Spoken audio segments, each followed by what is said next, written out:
Hola a todos, bienvenidos al seminario de Alquenos 2. Este seminario es la continuación del seminario de Alquenos 1. Este seminario, al igual que el de Alquenos 1, va a estar dividido en tres partes. ¿Sí? La primera parte es donde les voy a indicar los conocimientos previos necesarios. La segunda parte es la resolución de problemas, en donde vamos a resolver particularmente los problemas 7 a 10 de la sección de alquenos de la guía de problemas de química orgánica 1. Y en la tercera parte vamos a ver consideraciones finales y ejercitación complementaria. Los conocimientos previos necesarios para este seminario van a ser aquellos que fueron adquiridos tanto en clases teóricas como en seminarios de nomenclatura, análisis conformacional y estereoisomería, y también particularmente los adquiridos en el seminario de Alquenos 1. Con respecto a las clases teóricas, van a ser sumamente necesarias las clases de introducción a la química orgánica, mecanismos de reacción y la clase teórica de alquenos. Esta es fundamental. Ahora vamos a pasar a la segunda sección de este seminario, en donde nos vamos a dedicar específicamente a la resolución de los problemas 7 a 10 de la guía de seminarios. Bueno, vamos a iniciar resolviendo el problema número 7. Si se acuerdan que en el seminario de Alquenos 1 habíamos dejado en el problema 6. Entonces, este problema 7, ¿qué dice? Indique las estructuras y los nombres para los productos, si los hay, de la reacción del isobuteno con los siguientes reactivos. Tenemos que indicar cuáles de estas reacciones son regioselectivas y qué significa este término. Bueno, como hicimos en el seminario de Alquenos 1, vamos a comenzar escribiendo la estructura del sustrato, en este caso el isobuteno o, como se llama por IUPAC, 2-metilpropeno. Bueno, tenemos que hacer con esta molécula un montón de reacciones, ¿sí? Que están detalladas en los recuadros marrones, que las vamos a ir desarrollando a medida que avance el seminario. Bueno, antes que nada, vamos a definir, de vuelta a reforzar, porque ya lo vimos en el seminario de Alquenos 1, qué son las reacciones regioselectivas. Y bueno, podemos decir que son aquellas reacciones que pueden potencialmente rendir dos o más isómeros constitucionales, pero que realmente producen solo uno o predomina uno de ellos. El prefijo regio proviene del latín regionem, que significa región o zona. O sea, regioselectiva que elige una determinada zona o región de la molécula para reaccionar. Vamos a comenzar entonces con el problema 7a, en donde tenemos que estudiar la reacción del isobuteno con hidrógeno y níquel. Bueno, esta reacción es una reacción de hidrogenación catalítica heterogénea, en donde vamos a reducir el doble enlace del alqueno a una molécula de alcano. Vamos a obtener a partir del isobuteno el isobutano. Esto se usa, mucho en la reducción, ¿sí? De dobles enlaces, pero bueno, también de otras funcionalidades orgánicas. Y para ello se utiliza un equipo que se llama hidrogenador de par, PARR, ¿sí? Que les muestro la fotito en la parte, de arriba a la derecha de la diapositiva. Nosotros disponemos en el departamento de química orgánica con hidrogenadores de par.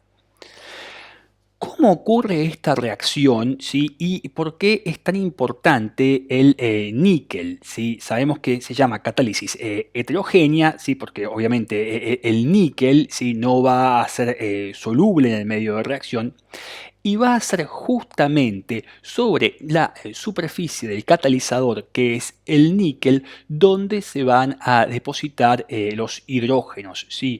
El hidrógeno a presión se va a depositar sobre la superficie del níquel. Actualmente se sabe que ocurre una homólisis, una ruptura homolítica de la unión sigma hidrógeno-hidrógeno, y que estos átomos de hidrógeno se van a colocar sobre la superficie del catalizador, ¿sí? En un segundo paso, lo que ocurre es que el alqueno interacciona, ¿sí? Con la superficie del catalizador que tiene los átomos de hidrógeno. Y por lo tanto, ese enlace pi del alqueno se va a romper. Si se rompe, y cada uno de los electrones que conformaban el enlace pi va a poder formar una unión sigma con estos átomos de hidrógeno que están, digamos, sobre el catalizador, como vemos en el centro de la imagen. Y por lo tanto, lo que va a ocurrir es una adición, ¿sí?, de dos átomos de hidrógeno sobre la misma cara. Esto va a ser una adición sin. ¿Cuáles son las características de esta reacción de hidrogenación catalítica heterogénea? Bueno, se sabe que hay evidencia, ¿sí?, de la presencia y la participación de radicales libres en el mecanismo, ¿sí?, como les expliqué anteriormente. Y con respecto a la regioselectividad, se debe notar, ¿sí?, que el mismo grupo, si un átomo de hidrógeno, está unido a cada uno de los carbonos originalmente sp2, ¿sí? Obviamente que luego de la hidrogenación catalítica, esa hibridización cambia a sp3. La reacción es estereoselectiva, si presenta una estereoquímica del tipo SYN, y es estereoespecífica porque sustratos estereoquímicamente distintos dan origen a productos estereoquímicamente diferentes. Bueno, ahora vamos a pasar al problema B, que es 7b, que es la reacción del isobuteno con bromo en tetracloruro de carbono. Bueno, esta reacción ya ustedes la conocen detalladamente, da el producto 1,2-dibromado. Si en este caso vamos a obtener a partir de isobuteno por tratamiento con bromo en tetracloruro de carbono, 1,2-dibromo 2-metilpropano. Esta reacción la estudiamos muy cuidadosamente en el problema 3 del seminario alquenos 1. Vamos a continuar con el estudio de la reacción del isobuteno con bromuro de hidrógeno gaseoso. En este caso, sí, el isobuteno va a reaccionar con bromuro de hidrógeno gaseoso. Acá yo coloqué como solvente cloroformo, sí, obviamente un solvente no nucleofílico, y vamos a obtener como producto 2-bromo 2-metilpropano. Esta reacción fue estudiada, digamos, con profundidad en el problema 1 del seminario alquenos 1. Sabemos que es una reacción regioselectiva. Vamos a continuar con el problema 7d, en donde tenemos que estudiar la reacción del isobuteno con bromuro de hidrógeno en agua, ¿sí? Este caso sería ácido bromhídrico. Bueno, el isobuteno reacciona con bromuro de hidrógeno en agua para dar el alcohol, el terc-butanol, o por nomenclatura según la IUPAC, el 2-metil-2-propanol. Esto es una hidratación, ¿sí?, del alqueno catalizada por ácido. Esta reacción fue estudiada en el problema 2 de alquenos 1 y aquí podemos ver detalladamente el mecanismo, cómo procede y todas las particularidades. También sabemos que es una reacción regioselectiva. Vamos a continuar con el problema 7e, en donde nos tenemos que dedicar al estudio de la reacción del isobuteno con bromuro de hidrógeno en presencia de peróxidos. A esta reacción no la hemos estudiado anteriormente en estos seminarios, ¿sí? Y es la adición radicalaria, ¿sí?, de bromuro de hidrógeno al alqueno. Bueno, particularmente para el caso del isobuteno, este va a reaccionar con bromuro de hidrógeno en presencia de peróxidos y calor. Yo aquí coloqué como solvente azotonitrilo porque es un solvente en el cual estas reacciones se llevan a cabo muy bien, para dar particularmente 1-bromo 2-metilpropano. Si prestamos atención en el producto, sí vamos a ver que el átomo de bromo se adicionó al carbono menos sustituido del sistema olefínico y el átomo de hidrógeno se adicionó al carbono más sustituido. Por lo tanto, esta es una reacción regioselectiva, pero que sigue una regioquímica anti-Markovnikov. Con respecto al mecanismo de reacción, sabemos que es una adición por radicales libres. Y como toda reacción mediada por radicales libres, la mecanística consta de 3 pasos. El paso de iniciación, propagación y terminación.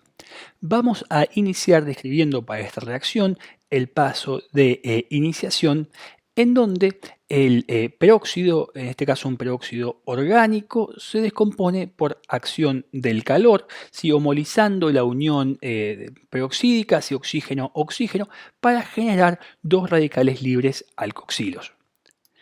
A continuación, este radical libre alcoxilo va a reaccionar con la molécula de bromuro de hidrógeno, atrayendo un átomo de hidrógeno para dar una molécula de alcohol y radicales bromo.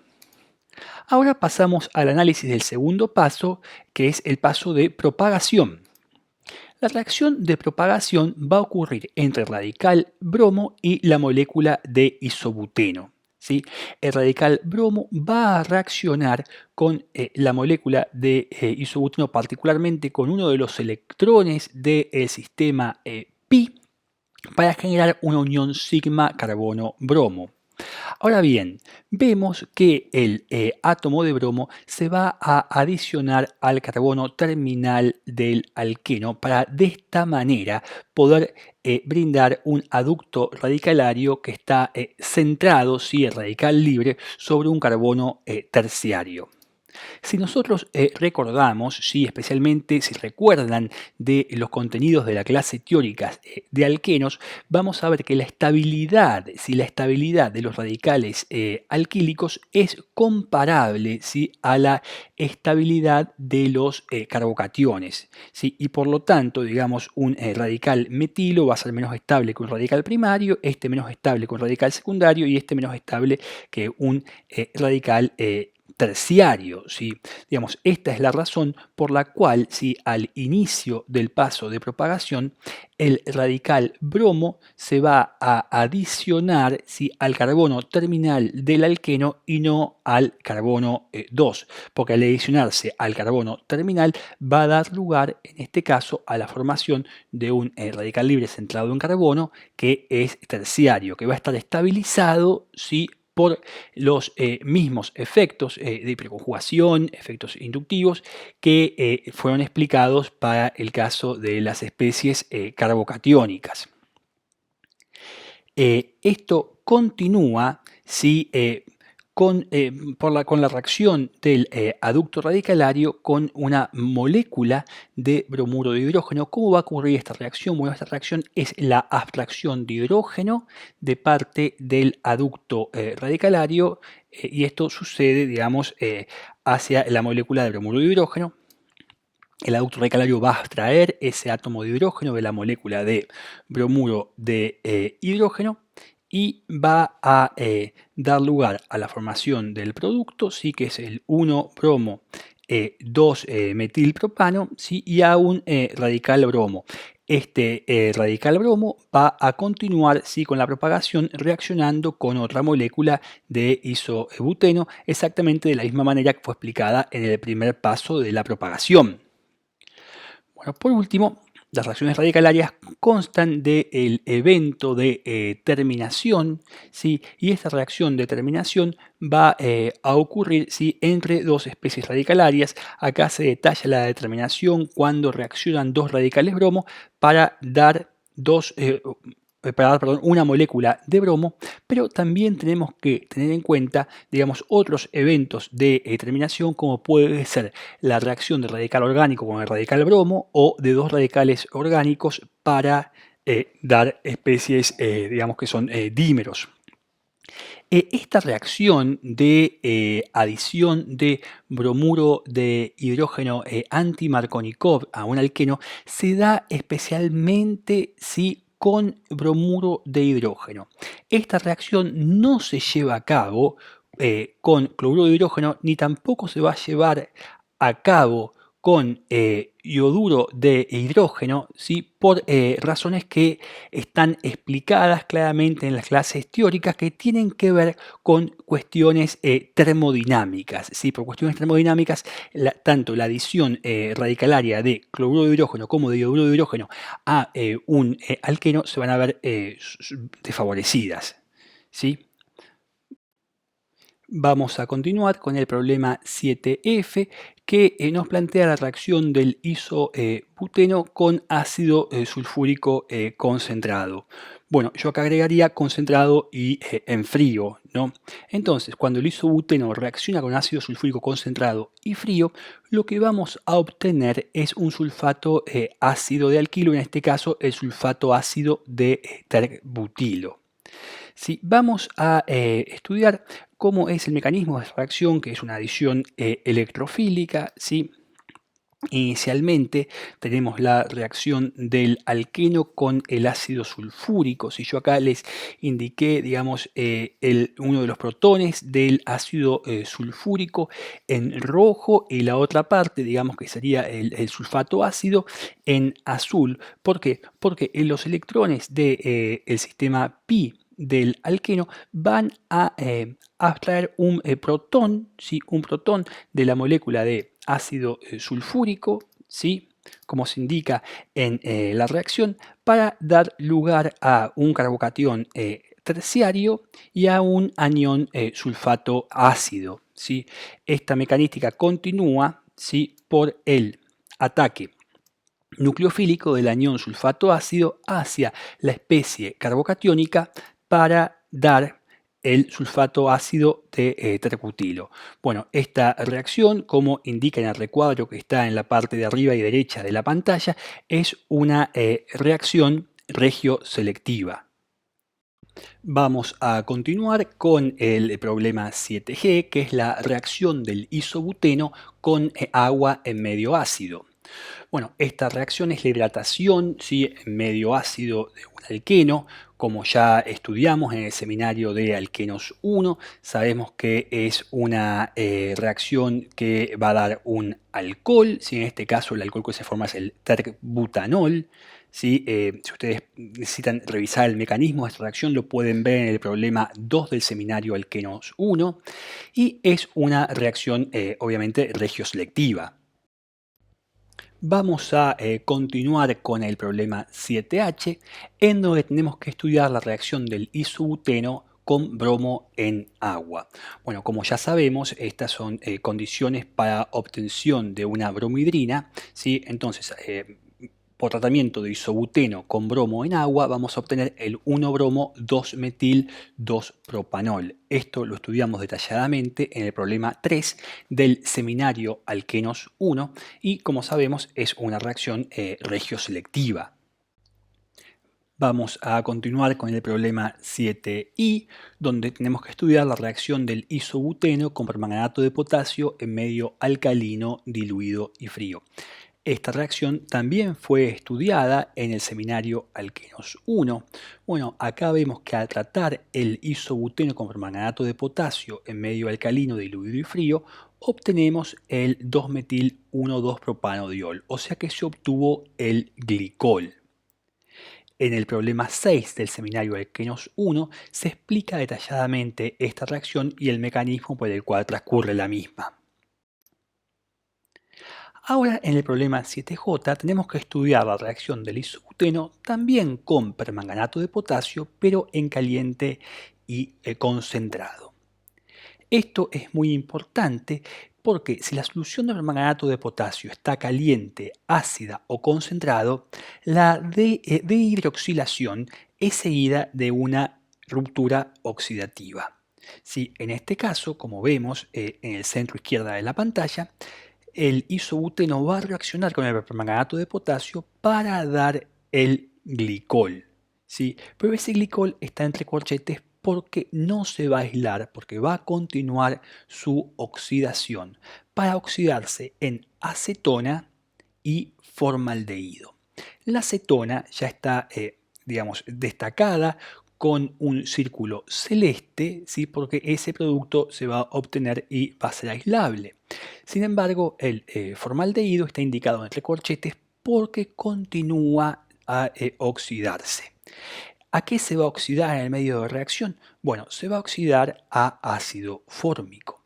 El ácido fórmico también está entre corchetes porque va a continuar oxidándose.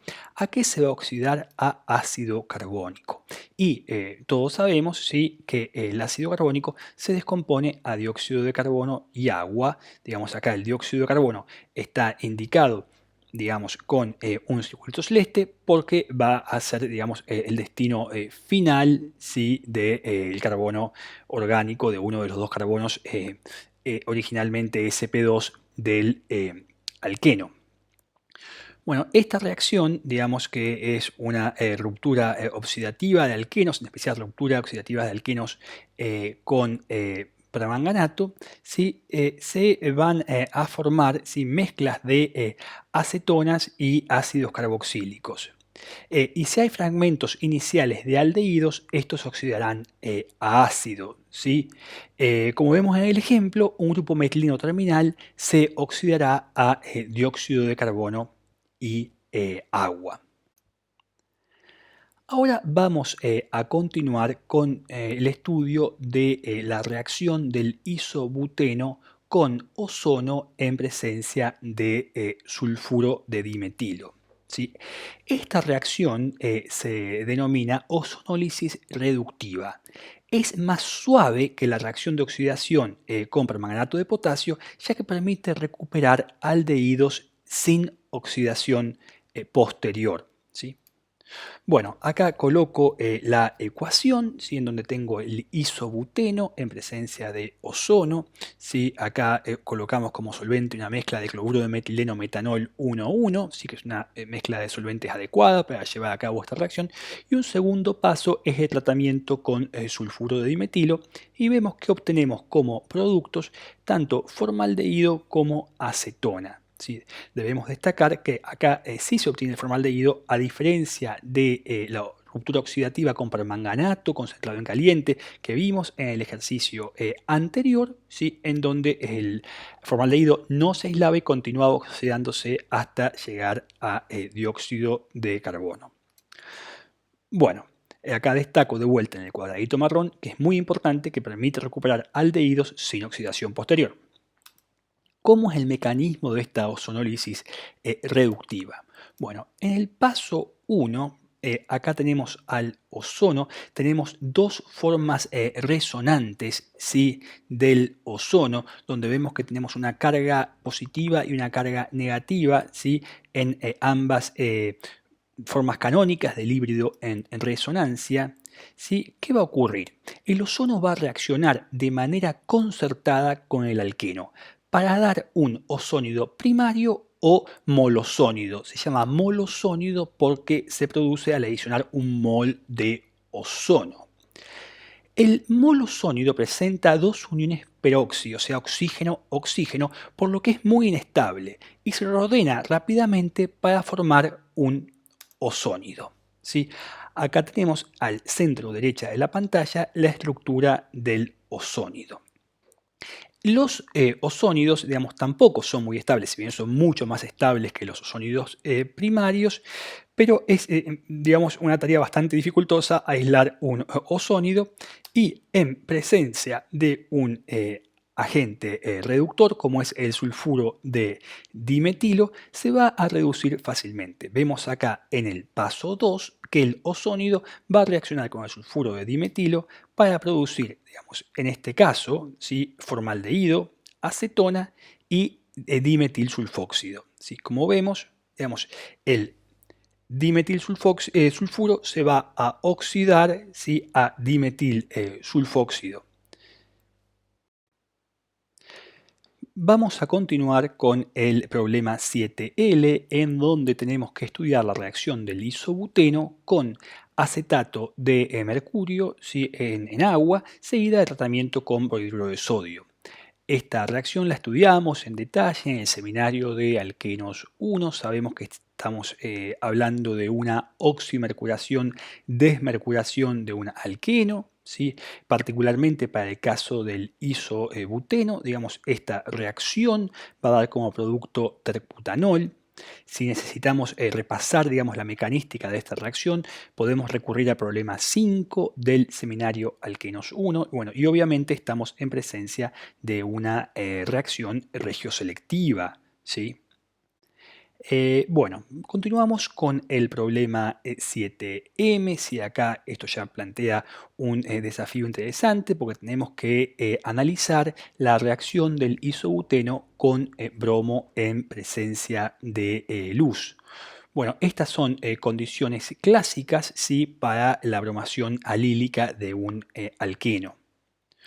¿Qué vamos a obtener? Bueno, tratando el isobuteno con bromo y luz, podemos usar, por ejemplo, como solvente, como indiqué acá, acetonitrilo. Vamos a obtener la bromación alílica, ¿sí? En este caso el 3-bromo 2-metil-1-propeno. Prestemos atención que no se trata de una reacción de adición, sino que es una reacción de sustitución y la mecanística es radicalaria, como vamos a ver ahora cuando estudiemos el mecanismo. Bueno, ¿cómo ocurre este mecanismo de la bromación alílica? El paso 1, como en toda reacción radicalaria, va a ser la iniciación. Esta iniciación se va a producir por luz, ¿sí? Va a producir por luz. El bromo, ¿sí? Va a absorber, ¿sí? Luz de una determinada longitud de onda, donde el bromo absorba para excitarse, ¿sí? Y desde su estado excitado se va a homolizar, ¿sí? Va a romper el enlace sigma bromo-bromo para rendir dos radicales bromo. Es importante, digamos, en esta reacción mantener la concentración de bromo baja. ¿Sí? Esto se logra mediante infusión de soluciones diluidas de bromo o también utilizando reactivos que van a generar lentamente bromo in situ, como es la N-bromosuccinimida. ¿Cómo ocurre la propagación de esta reacción? Tengo acá el isobuteno. Fíjense que estoy escribiendo el isobuteno en una fórmula estructural desarrollada donde indico todos los hidrógenos presentes en esa molécula, ¿sí? Y lo voy a hacer reaccionar con el radical bromo, ¿sí? El radical bromo, ¿qué va a hacer? Va a abstraer, ¿sí? Un átomo de hidrógeno de la molécula de isobuteno, pero va a extraer un átomo de hidrógeno en particular. Va a extraer un átomo de hidrógeno de una posición alílica, ¿sí? Alílica, ¿para qué? Para generar un aducto radicalario alílico que va a estar estabilizado por resonancia. Si me aguardan un segundo, en el problema 8 vamos a estudiar detalladamente a estos aductos radicalarios, ¿sí? Y también se va a producir una molécula de bromuro de hidrógeno. Bueno, entonces, este aducto radicalario, ¿sí? Centrado en carbono, alílico, ¿sí? Va ahora a reaccionar con una molécula de bromo. ¿De qué manera? Bueno, un electrón, ¿sí? Del radical centrado en carbono, ¿sí? Alquílico, va a abstraer, ¿sí?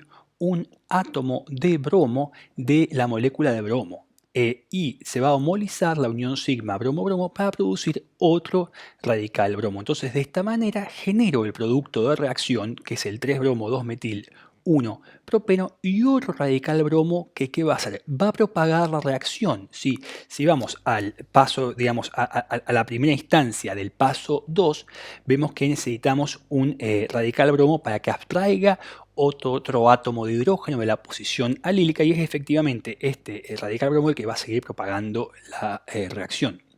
Bueno, ¿esto cómo continúa? Continúa, digamos, en un paso 3, que es la reacción de terminación, como terminan todas las reacciones radicalarias, en donde, digamos, el paso de terminación más sencillo, ¿sí? De plantear, y que es realmente que todos esperamos que ocurra, ¿sí? Para que la reacción trate de avanzar, digamos, la mayor cantidad posible, ¿sí? Para que obtener la mayor cantidad de producto posible, ¿sí? Es que la terminación sea por reacción de dos radicales bromos, y en este caso para dar una molécula de bromo. Bueno, vamos a continuar con el problema 8. ¿Sí? Este problema es bastante desafiante, que dice lo siguiente. Cuando se trata 1-buteno con bromo en presencia de luz, se obtiene el 3-bromo 1-buteno. Y al tratar el mismo compuesto, o sea, el 1-buteno con bromuro de hidrógeno en presencia de peróxido orgánico, se obtiene 1-bromo-butano. El problema pide que propongamos mecanismos que justifiquen en cada caso los productos obtenidos. Bueno, entonces, ¿qué tenemos? El 1-buteno, que lo tratamos con bromo y luz para obtener el 3-bromo-1-buteno. ¿Sí? Acá ya sabemos que estas son condiciones de bromación alílica. Y el 1-buteno que lo tratamos con bromuro de hidrógeno en presencia de peróxidos para dar el 1-bromobutano, digamos que también sabemos que es el producto, digamos, de adición anti-Markovnikov a un alqueno. Bueno, ambos procesos están mediados por radicales libres, ¿sí? Entonces vamos a plantear y a pensar mecanismos, ¿sí? Que puedan responder a este ejercicio. Bueno, comencemos con el tratamiento de 1-buteno con bromo en presencia de luz. En este caso sabemos que se obtiene el 3-bromo-1-buteno. Repito, es un producto de bromación alílica. Esta es una reacción regioselectiva, ¿sí? Bueno, ¿cómo es el mecanismo de esta bromación alílica que empezamos a estudiarlo hacia el final del ejercicio 7? Bueno, es una sustitución radicalaria en donde vamos a sustituir un átomo de hidrógeno por un átomo de bromo. Bueno, como ya vimos también en el ejercicio 7 hacia el final, esta reacción se inicia por homólisis de la molécula de bromo. Esta homólisis sí ocurre al excitar la molécula de bromo con luz, en la longitud de onda que la molécula de bromo absorba, sí se puede excitar, que luego la molécula de bromo se va a desexcitar homolizándose, o sea, rompiendo la unión sigma bromo-bromo para dar dos radicales bromo. Yo ya había indicado la importancia de mantener baja la concentración de bromo en esta reacción, sobre todo para evitar la competencia con mecanismos polares, ¿sí? Razón por la cual se pueden usar dos alternativas, digamos, se podría usar una bajísima concentración de bromo directamente por infusión o infusión continua, ¿sí? de bromo. De esa manera controlamos que siempre tenemos una baja concentración de bromo, o podemos usar reactivos que generen lentamente bromo in situ, como puede ser por ejemplo la N-bromo succinimida. Luego tenemos el paso 2, que es la propagación. Bueno, y acá sí indico detalladamente, para el caso del 1-buteno, todos los hidrógenos y todas las calidades de hidrógeno que tiene esta molécula, ¿sí? En diferentes colores, ¿sí?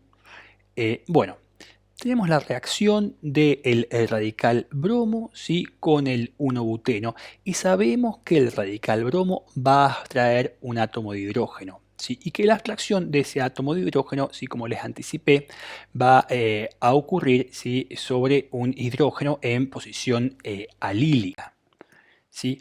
Bueno, a ver, continuamos entonces analizando esa extracción de hidrógeno, y acá yo les presento, ¿sí?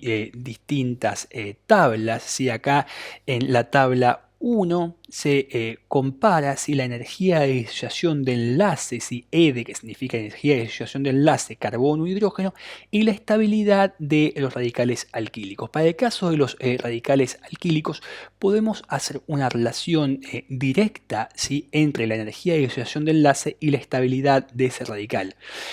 Tengan la precaución, ¿sí? Por favor, que esto no es válido para comparar todas las energías de disociación de enlace y toda la estabilidad de radicales, ¿sí? Por favor, esta comparación es válida en este caso para estos radicales alquílicos, ¿sí? O sea que podemos establecer la relación que cuanto más grande, ¿sí? sea la energía de disociación de enlace, ¿sí? Más inestable, o sea, menos estable va a ser el radical que se genera. Por ejemplo, tenemos la energía de disociación de enlace para el hidrógeno carbono. En el caso del metano, digamos que es una energía de disociación de enlace de 104, y esto va a generar el radical metilo, que es bastante inestable, sí, que es el menos estable de la serie. Por ejemplo, para el caso de la energía de disociación de enlace de hidrógeno carbono en el etano, ¿sí? La tenemos que es de 98 kilocalorías por mol, ¿sí? Porque esto, bueno, obviamente esa ruptura homolítica de ese enlace va a dar origen a un radical primario. Después, en la energía de disociación de enlace hidrógeno, ¿sí? Carbono secundario. Para el caso del propano, o sea, tenemos que es de 96 kilocalorías por mol y esto bueno, da origen a un radical secundario. Y en la energía de disociación de enlace de hidrógeno, carbono terciario, en este caso, sí, que tenemos el 2-metilpropano, ¿sí? Tenemos que es de 93 kilocalorías por mol, sí que es la más baja, y esto da lugar a un radical terciario que es más estable. Bueno, también tenemos que analizar la energía de disociación de enlace carbono-hidrógeno vinílico. Si acá tenemos los hidrógenos vinílicos presentes en la molécula, son los que están representados en rosa y en rojo. Bueno, esta energía de disociación de enlace es todavía más alta de las que vimos antes en la tabla 1, o sea que es de 106 kilocalorías por mol. ¿Sí? Y después tenemos la energía de disociación de enlace, ¿sí? Para el caso de los hidrógenos en posición alílica, como tenemos en la tabla 2, ¿sí?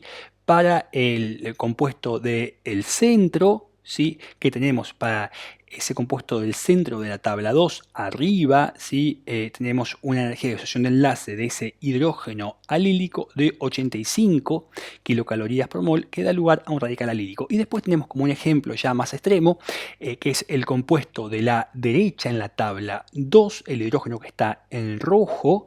Vemos que ese hidrógeno tiene una energía de disociación de enlace de 76 kilocalorías por mol, porque ese hidrógeno en particular es bisalílico y va a dar origen a un radical bisalílico.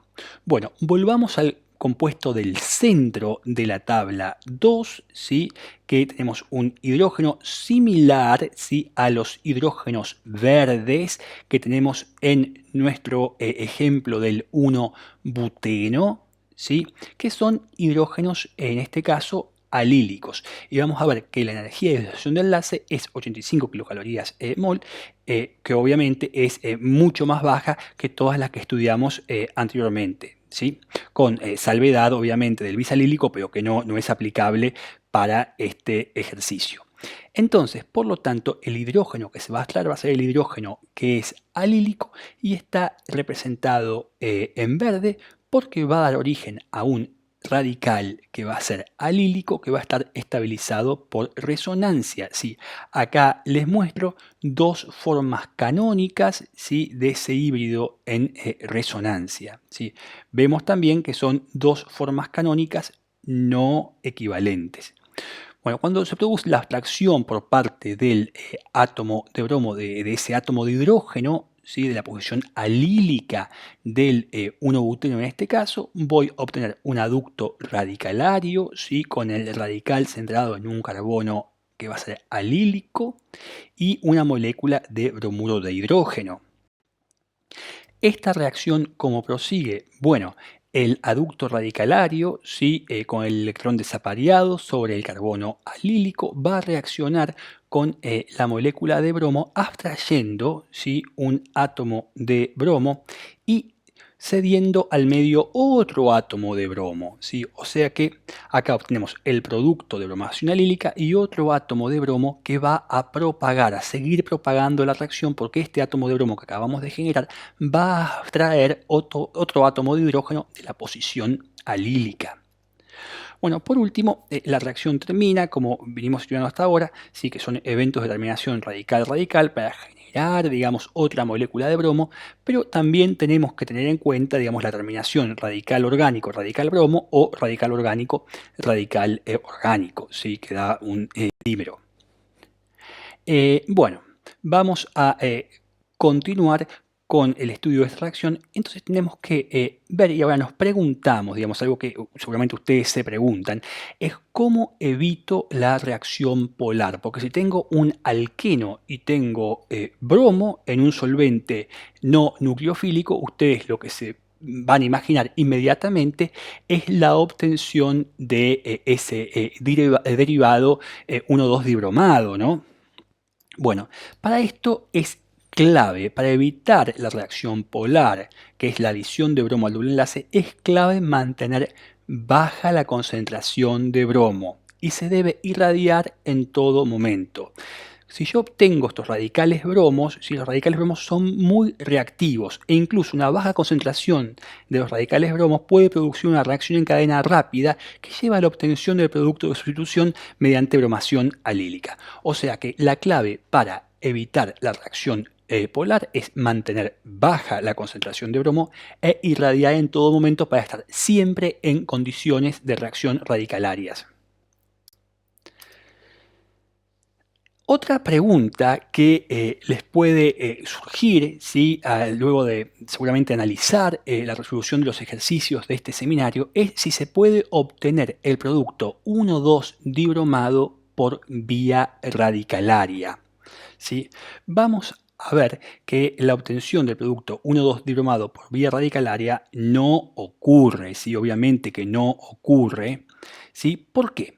Bueno, esto no ocurre por lo siguiente. Nosotros sabemos que por excitación de la molécula de bromo vamos a producir los radicales bromo, que los radicales bromo se van a adicionar, ¿sí? se pueden adicionar en este caso al carbono terminal, ¿sí? de este alqueno, ¿sí? Para dar un aducto radicalario. Si ustedes recuerdan, ¿sí? Esta reacción que acabo de escribir, ¿sí? Es el primer paso de la adición de bromuro de hidrógeno en presencia de peróxidos, la adición, digamos, de bromuro de hidrógeno anti-Markovnikov. Justamente se produciría en ese caso el aducto radicalario que yo acabo de presentar en la pantalla, ¿sí?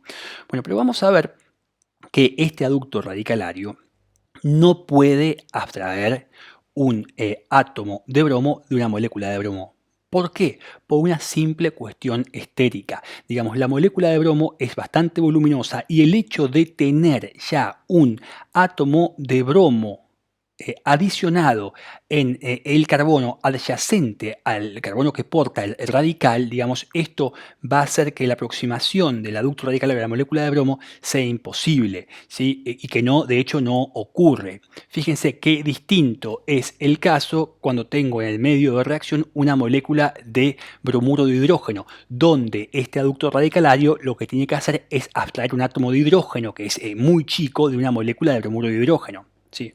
Por lo tanto, bueno, volviendo a la posibilidad de que este aducto radicalario, ¿sí? Que yo señalo en la parte de abajo a la izquierda de la pantalla, pueda abstraer un átomo de bromo de una molécula de bromo, vemos que es imposible. ¿Sí? ¿Y qué va a ocurrir? Bueno, lo que va a ocurrir simplemente es que este aducto radicalario, ¿sí? Que genero, se va a homolizar, ¿sí? Para regenerar una molécula de alqueno y otro radical bromo, ¿sí? Y la reacción va a proseguir, ¿sí? Mediante abstracción de átomos de hidrógeno para efectuar la bromación alílica, ¿sí? Bueno, ahora vamos a la segunda parte del ejercicio, donde tenemos que analizar el tratamiento de 1-buteno con bromuro de hidrógeno en presencia de peróxidos. ¿Sí? En este caso sabemos que da la adición de bromuro de hidrógeno con regioquímica anti-Markovnikov, o sea que el producto de la reacción va a ser el 1-bromo-butano. Esto es una adición radicalaria. ¿Sí? ¿Y cómo es el mecanismo? Bueno, el mecanismo consta de una iniciación, en este caso, digamos, ya no coloco un peróxido genérico, sino que coloco el ditrecbutilperóxido. Este es un peróxido que yo personalmente he usado mucho en mis reacciones radicalarias, digamos, bueno, cuando está sometido al calor, digamos, dependiendo de su vida media, bueno, etcétera, cosas que no vienen al caso en el curso, se va a homolizar para dar dos radicales terbutoxilos, ¿sí? Estos radicales terbotoxilos van a abstraer un átomo de hidrógeno de la molécula de bromuro de hidrógeno para dar terbutanol y radicales bromo. O sea que de esta manera doy por finalizada la iniciación porque ya generé radical bromo y paso a la propagación, ¿sí? Entonces, en este caso, ¿sí? Como acabamos de ver en la diapositiva anterior, ¿sí? El radical bromo se va a adicionar, ¿sí? Al carbono terminal del sistema olefínico. para dar un aducto radicalario, ¿sí? Un aducto radicalario.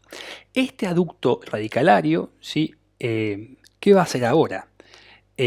Bueno, el aducto radicalario va a poder reaccionar con otra molécula de bromuro de hidrógeno. Pero quiero centrarme un segundo y explicarles de vuelta y remarcar por qué el bromo se va a adicionar al carbono 1 del 1-buteno y no al carbono 2. Digamos, fíjense que si el bromo se adiciona al carbono 1, yo voy a producir un radical que es secundario, ¿sí? Un carbono que porta el electrón desapareado, que está sustituido por 2 átomos de carbono. En cambio, si la adición se hubiese producido al carbono 2, ¿sí? Del 1-buteno, yo obtendría un radical primario. Y como sabemos, ¿sí? Los radicales secundarios son más estables, ¿sí? Mucho más estables que los radicales primarios, como acabamos de ver hace unas diapositivas, ¿sí? Por la analogía entre la energía de disociación de enlace y la estabilidad del radical resultante. Bueno, entonces ya quedamos seguros, digamos, y confirmamos que lo que se genera es el aducto radicalario que se muestra en la parte de abajo a la derecha de la pantalla.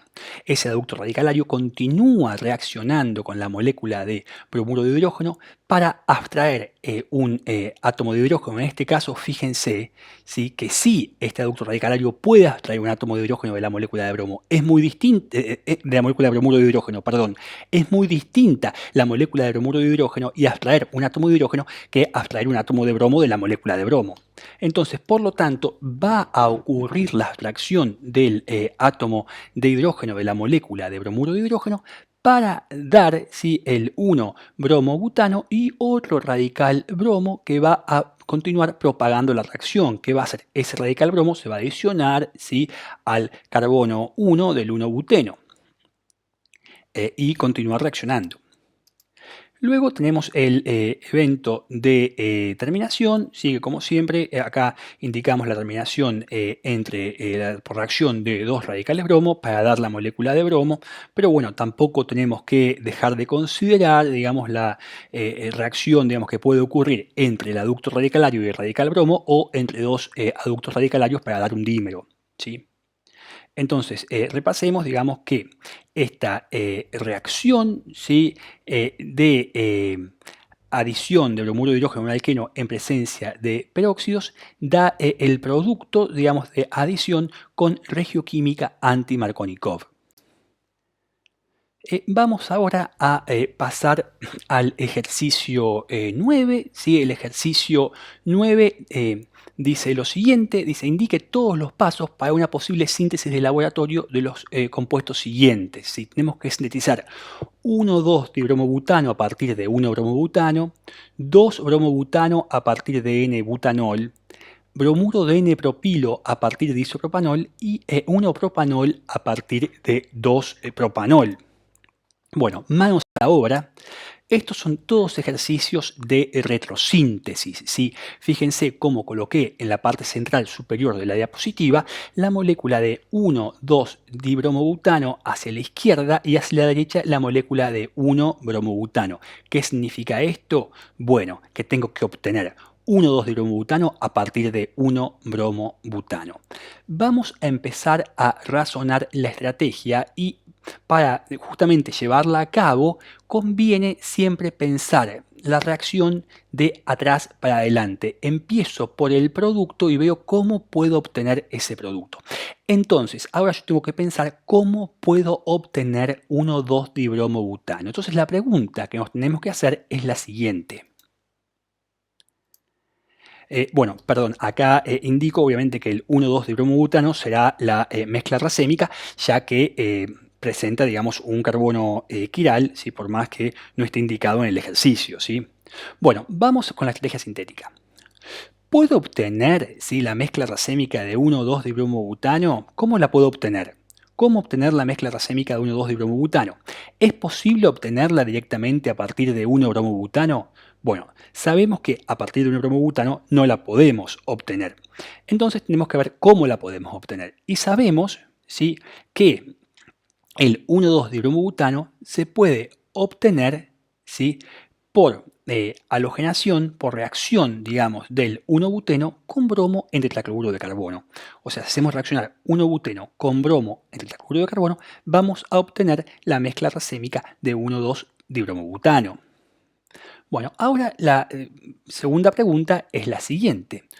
¿Cómo obtener 1-buteno? ¿Es posible obtener 1-buteno a partir de 1-bromobutano? Y sí, claro que es posible obtener el 1-buteno a partir de 1-bromobutano.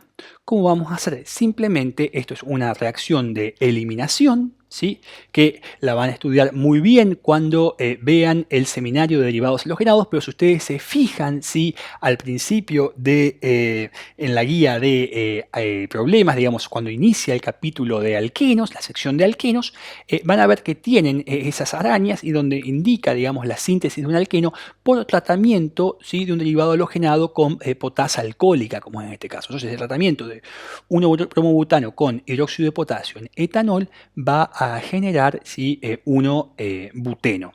Entonces, ¿cómo lo obtengo? Bueno, al 1,2-dibromobutano, la mezcla racémica a partir de 1-bromobutano. Bueno, para responder la pregunta es muy sencilla. Tengo que tratar, ¿sí? 1-bromobutano, ¿sí? Con potasa alcohólica, obtener 1-buteno y luego al 1-buteno tratarlo con bromo tetracloruro de carbono para obtener el racemato de 1,2-dibromobutano.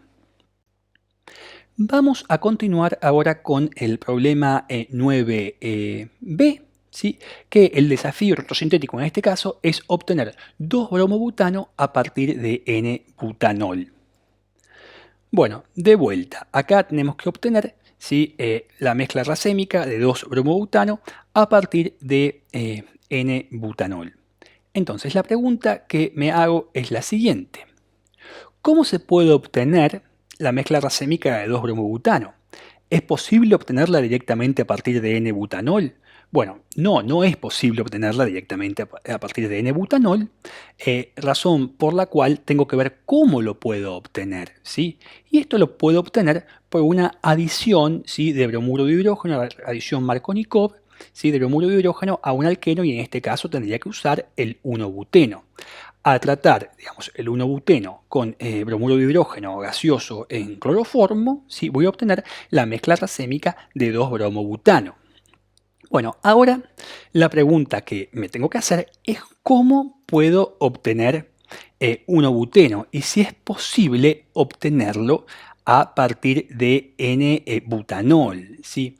Vamos a ver, digamos, que si bien se pueden ver tentados a sintetizar el 1-buteno a partir de N-butanol, ¿sí? Por una reacción digamos, de eliminación, que es una deshidratación mediada por ácido sulfúrico en caliente, digamos. Vamos a ver que esta reacción es bastante compleja, sobre todo para llevarla a cabo en el laboratorio, ¿sí? Porque da el éter, digamos, en este caso daría el dibutiléter, y además de eso tengo que calentar muchísimo la reacción, digamos, para favorecer la formación del alqueno. Me va a dar el alqueno interno, ¿sí? No va a ser muy favorable, ¿sí? Hacer la deshidratación del N-butanol para formar 1-buteno, razón por la cual yo elijo no sintetizar directamente 1-buteno a partir de N-butanol y elijo sintetizar el N-buteno por eliminación de 1-bromobutano, ¿sí? De vuelta, como hicimos en el ejercicio anterior, con potasa alcohólica. Esta reacción sí da muy bien y voy a obtener perfectamente el 1-buteno. Y ahora bien, la pregunta que me hago es cómo obtengo 1-bromobutano y si es posible obtenerlo a partir de N-butanol. Bueno, y obviamente que sí, puedo tratar, digamos, el N-butanol con tribromuro de fósforo, como van a ver en el seminario de alcoholes, para obtener, digamos, el 1-bromobutano. Entonces, para responder, digamos, el problema 9b, la estrategia sintética que usaría es partir del N-butanol, tratarlo con tribromuro de fósforo para obtener el 1-bromobutano, luego el 1-bromobutano, tratarlo con potasa alcohólica para hacer la reacción de eliminación para obtener el 1-buteno, ¿sí? Y luego el 1-buteno, tratarlo con bromuro de hidrógeno gaseoso en cloroformo, ¿sí? Una condiciones de adición de bromuro de hidrógeno, digamos, en condiciones de Markovnikov, ¿sí? Completamente polares, para obtener la mezcla racémica de 2-bromobutano. Bueno, vamos a pasar entonces ahora al problema 9c, en donde tenemos que obtener bromuro de N-propilo a partir de isopropanol. Bueno, nuevamente acá planteo en el centro de la pantalla el desafío sintético. Entonces, ¿qué nos vamos a preguntar? ¿Es posible, o sea, cómo puedo obtener bromuro de N-propilo? ¿Es posible obtenerlo directamente a partir de isopropanol? No, obviamente no puedo obtener bromuro de bromuro de N-propilo directamente a partir de isopropanol. ¿Y cómo voy a obtener el bromuro de N-propilo? Bueno, lo puedo obtener por una adición anti-Markovnikov de bromuro de hidrógeno al alqueno, en este caso al propeno, ¿sí? Entonces, ¿qué reacción voy a hacer? Voy a hacer reaccionar propeno con bromuro de hidrógeno en presencia de peróxidos y calor. Y esta reacción me va a dar el bromuro de N-propilo, ¿sí? Bueno, la segunda pregunta, ¿sí?, que hago es cómo puedo obtener propeno y si es posible obtener el propeno directamente a partir de isopropanol. Y bueno, acá la respuesta es sí, puedo obtener el propeno a partir de isopropanol. ¿Y cómo tengo que hacer? Bueno, obviamente tengo que deshidratar el isopropanol con ácido sulfúrico concentrado en caliente. ¿Sí? Si ustedes recuerdan, como yo les expliqué en el seminario 1, la reacción de hidratación de alquenos para dar alcoholes, les decían que eran reacciones de equilibrio que dependía de la concentración de ácidos. Si yo tengo un ácido muy fuerte, como el ácido sulfúrico concentrado, ¿sí?, esa reacción va a ir desde el alcohol hacia el alqueno. Y es la mecanística que va a operar acá en la reacción que les planteo en la parte inferior central de la pantalla. Entonces, como respuesta al problema 9c, para obtener bromuro de N-propilo a partir de isopropanol, tengo que hacer lo siguiente: tratar el isopropanol, digamos, con ácido sulfúrico concentrado en caliente para deshidratarlo, para formar el alqueno, en este caso el propeno, y luego tratar el propeno con bromuro de hidrógeno en presencia de peróxidos y calor para tener reacciones de adición anti-Markovnikov y de esa manera obtener el bromuro de N-propilo. Bueno, ahora vamos a continuar con la última transformación, ¿sí?, la última propuesta sintética. Entonces, el problema 9D nos pide que sinteticemos 1-propanol a partir de 2-propanol. En la parte superior central de la pantalla les planteo la estrategia, digamos, la propuesta retrosintética, es el planteo retrosintético, en donde tengo 1-propanol, ¿sí?, a la izquierda y el isopropanol o 2-propanol hacia la derecha. Esto significa cómo se obtiene el 1-propanol, lo que está a la izquierda, a partir de lo que está a la derecha de la flecha retrosintética. Bueno, vamos a estudiar la estrategia sintética. Entonces empezamos de atrás para adelante. ¿Cómo puedo obtener 1-propanol? ¿Sí? ¿Es posible obtenerlo directamente a partir de isopropanol? Bueno, no puedo obtener 1-propanol directamente a partir de isopropanol, entonces tengo que pensar cómo puedo obtener 1-propanol. Y bien, sabemos que si yo parto de propeno, hago una reacción de hidroboración, ¿sí?, seguida de oxidación, voy a obtener, digamos, el alcohol con una regioquímica anti-Markovnikov, ¿sí?, con orientación anti-Markovnikov. Entonces, el producto de esta reacción va a ser el 1-propanol, ¿sí? Ahora bien, mi segunda pregunta es la siguiente: ¿cómo se obtiene el propeno y si es posible obtenerlo a partir de 2-propanol? Bueno, sí, obviamente es posible obtener propeno a través del isopropanol o 2-propanol por tratamiento, digamos, con ácido sulfúrico concentrado y caliente, como expliqué en el ejercicio anterior. Por lo tanto, la respuesta para este ejercicio 9D es tratar, digamos, el isopropanol con ácido sulfúrico en caliente, que es una condición de deshidratación que me va a dar el alqueno, el 1-propeno, y después ese alqueno, ¿sí?, tratarlo en condiciones de hidroboración oxidación para obtener el alcohol primario, o sea, el 1-propanol.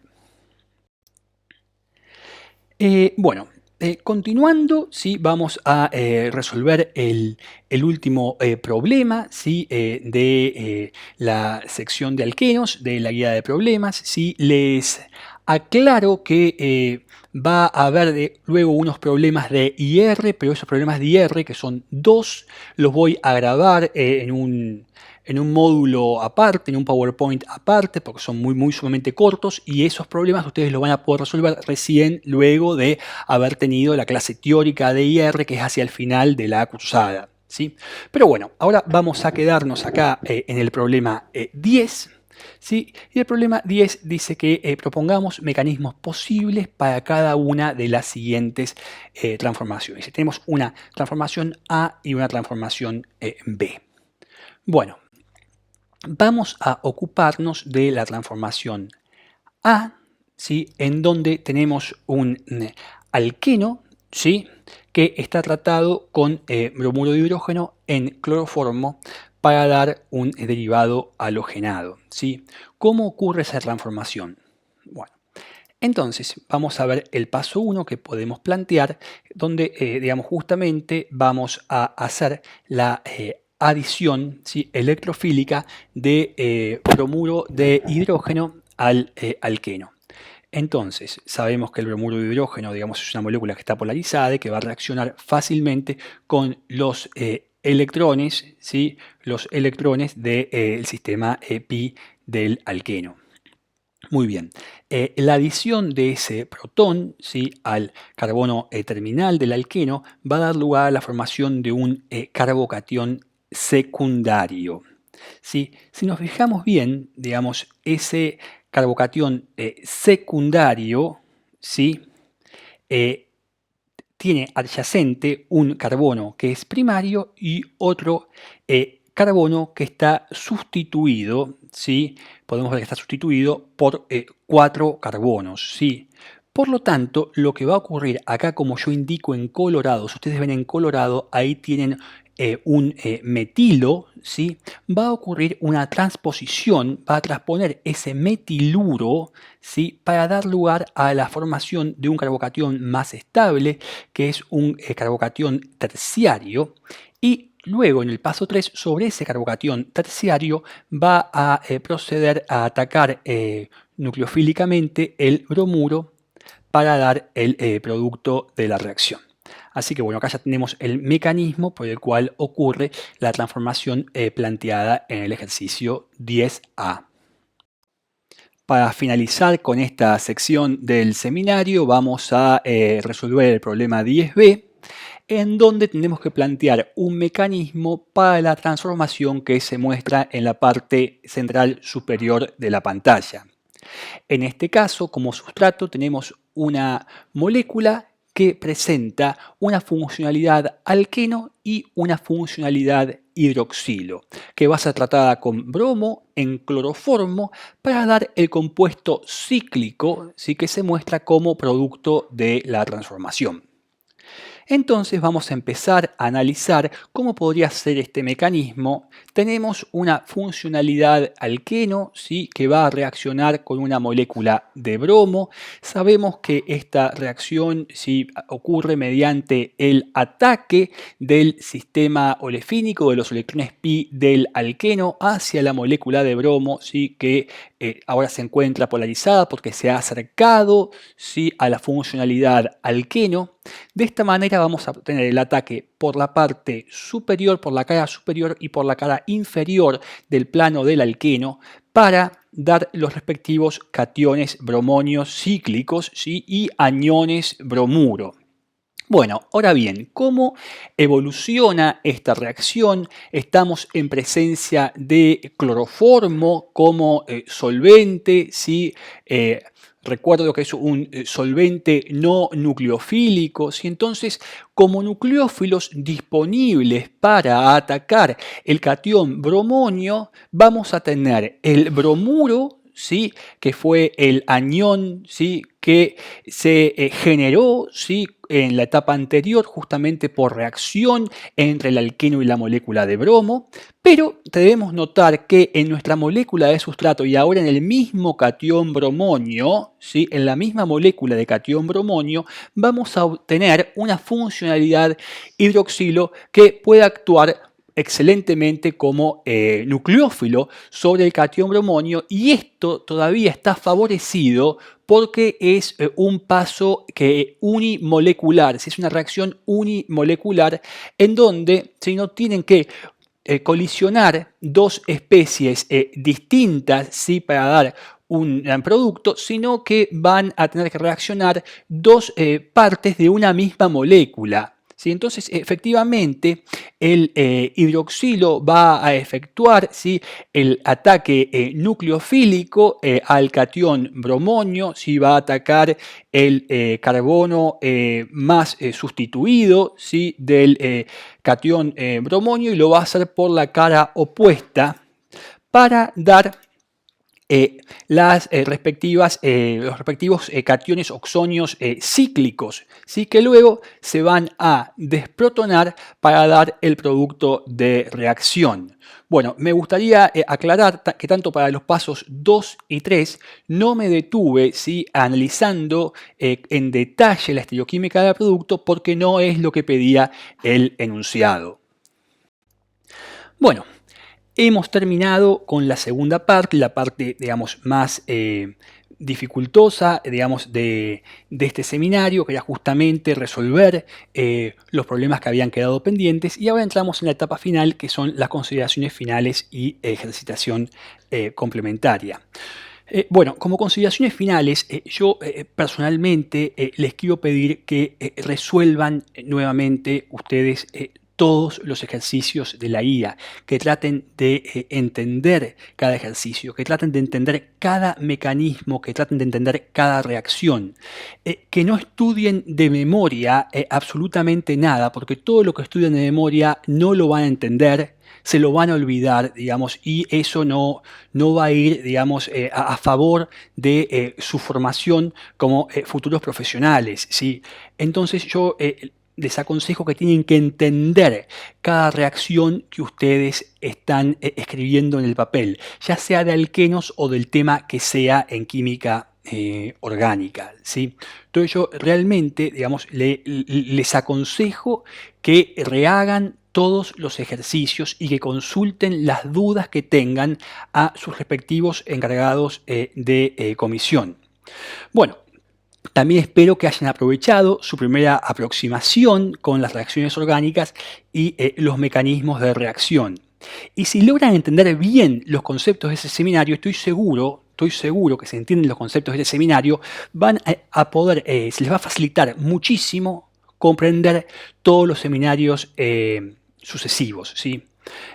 Bueno, yo los saludo, ¿sí? Y ahora les voy a presentar, digamos, una ejercitación complementaria, ¿sí? Para que ustedes puedan resolver, ¿sí? Adicionalmente a los ejercicios que tienen en la guía. Bueno, acá les presento este ejercicio, ¿sí? Que es un ejercicio típico de examen regulatorio. Sí, acá tenemos otro ejercicio típico de examen regulatorio, y bueno, me despido y les deseo excelente cursada de Química Orgánica 1.